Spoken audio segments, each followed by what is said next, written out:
మిర్యాలగూడ పట్టణంలోని పద్మశాలి భవన్లో రాఖీ పౌర్ణమి పర్వదినాన్ని పురస్కరించుకొని జరుపుకునే జంజం వార్చే కార్యక్రమాన్ని కుల బంధువులతో కలిసి ఘనంగా నిర్వహించారు. ఈ కార్యక్రమానికి ముఖ్య అతిథిగా మున్సిపల్ చైర్మన్ సుధా బాలకృష్ణ పాల్గొని జంజం వార్చుకొని రాఖీ పౌర్ణమి శుభాకాంక్షలు తెలియజేశారు. అనంతరం పద్మశాలి సంఘం నాయకులు మాట్లాడుతూ పద్మశాలి కులస్తులందరూ ఆనవాయితీగా ప్రతి సంవత్సరం జరుపుకునే జంజం వార్చే కార్యక్రమంలో అందరూ పాల్గొనడం ఎంతో ఆనందదాయకమని, ఇలాగే ప్రతి సంవత్సరం అందరూ కలిసి జరుపుకోవాలని కోరారు. సెప్టెంబర్ 6వ తేదీన పద్మశాలి సంఘం ఆధ్వర్యంలో అవంతిపురంలో నిర్వహించే వనమహోత్సవ కార్యక్రమంలో పట్టణ పద్మశాలీలందరూ పాల్గొని విజయవంతం చేయాలని పిలుపునిచ్చారు.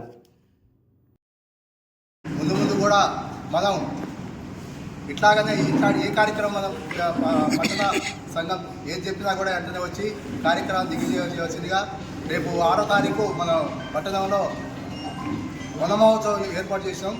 ఆ కార్యక్రమానికి మన పట్టణంలో ఉన్న ప్రతి ఒక్కరు చుట్టుపక్కల ఉన్న పద్మశాలీలు అందరూ కూడా తప్పక హాజరై దాన్ని దిగ్విజయం చేయవలసిందిగా నా యొక్క మనవి.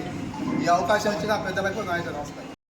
రాఖీ పౌర్ణమి సందర్భంగా పద్మశాలి సోదరులందరికీ రాఖీ పౌర్ణమి సందర్భంగా శుభాకాంక్షలు తెలియజేస్తున్నాను.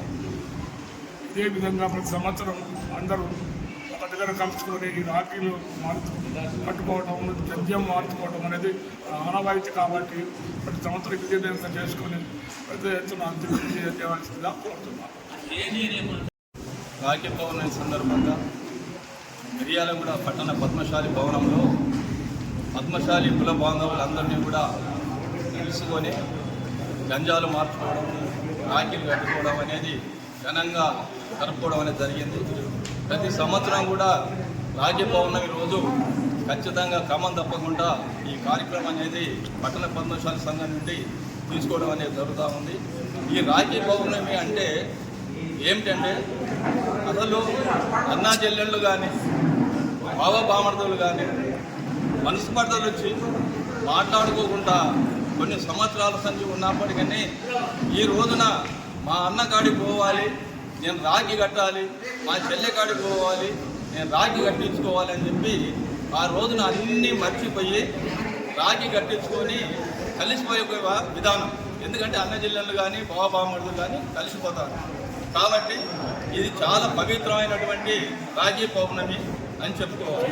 ముఖ్యంగా మరి ఇవాళ పద్మశాలీలు కానీ మరి ఆ తర్వాత మరి వడ్రంగి కానీ కౌన్సిల్ కానీ వీళ్ళకు మాత్రమే జంజాలు అనేది వర్తిస్తుంది, వీళ్ళు మాత్రమే ఇది చేసుకుంటారు. కానీ మేము మాత్రం ఖచ్చితంగా వాళ్ళు చేస్తున్న వచ్చారు కానీ మేము మాత్రం ఖచ్చితంగా ఈ పట్టణ పద్మశాలి భవనంలో ప్రతి సంవత్సరం చేసుకుంటా ఉంటాం.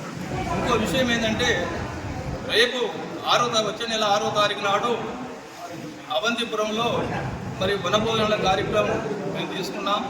ఎందుకంటే దాదాపుగా 2,000 మందితోని అక్కడ వనభోజన కార్యక్రమం ఏర్పాటు చేయాలని చెప్పి అనుకోవడం జరిగింది. మరి పట్టణంలో ఉన్నటువంటి పద్మశాలీలందరూ కూడా ఇప్పటికీ అందరికి తెలియపరచడం జరిగింది. తెలియని వాళ్ళు ఉంటే ఈ మీడియా ద్వారా తెలుసుకొని ఒకరికొకరు అనుకొని అందరూ కూడా పాల్గొని ఆ ఒక కార్యక్రమాన్ని విజయవంతం చేయాలి. అదే రకంగా మరి ఉన్నటువంటి వాళ్ళందరూ కూడా చెప్పేసి ఒకరికొకరు తీసుకుని రావాలని చెప్పి కోరుకుంటున్నాం. ముఖ్యంగా